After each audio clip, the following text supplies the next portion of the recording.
Hello, it's Mara from Houseplants, New Jersey. And what I have here is Rhaphidophora tetrasperma, and it's a mini Monstera.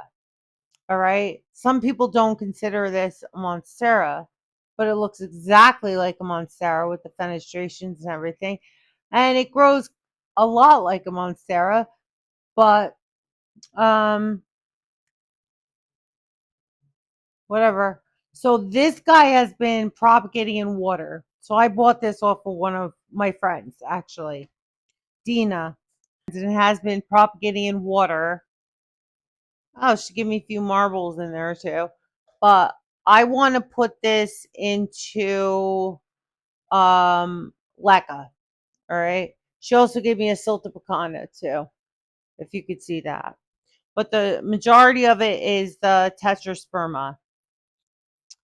And they do um climb or crawl, and they will grow very quickly.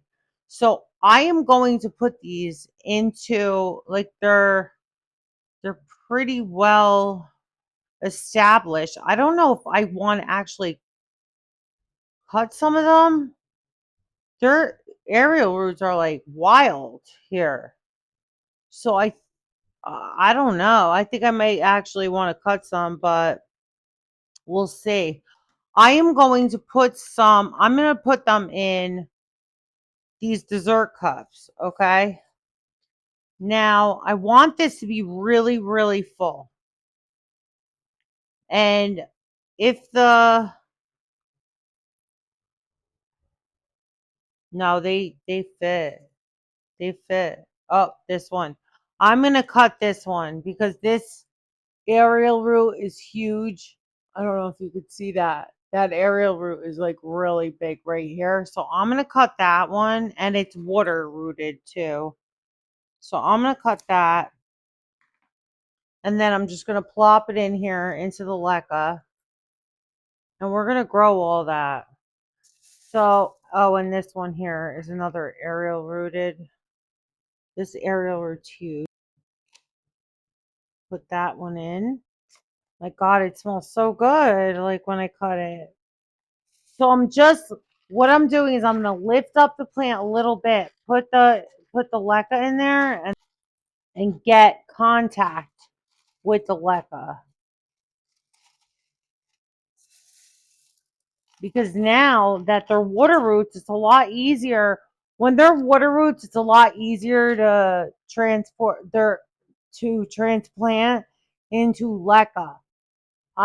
It's I don't know why. And then you could use like a fertilizer in there. You could use like a hydroponics or a synthetic fertilizer. You can't use a natural fertilizer, but you have to use like a synthetic fertilizer, and it's really great. And that's it. It's just so much easier to do this way than to transplant it into soil, hope those roots grow and don't rot out. And a lot of times with the soil, they take, like, it would just stay this size for about like 6 months because it's just growing roots, not leaves. You know what I mean? With this, now we're just picking up where we left off from the water, but I will be adding fertilizer to it, so it'll just pick up where it left off. It'll grow a lot faster. And then if you want to take it out of a cup like this, it's not a big deal. All right. And then move it into a bigger Leca cup. I'm gonna take this label off of this cup, and I'm gonna put it onto this one here. So I know what it is. Obviously, I know what it is, but I would just like to keep knowing what it is. So, and then what I'm going to do is I have water here. There's a little bit of nutrients in here just because it stains the nutrient solution that I use stains the squeezy bottle, but I'm just going to water it halfway up.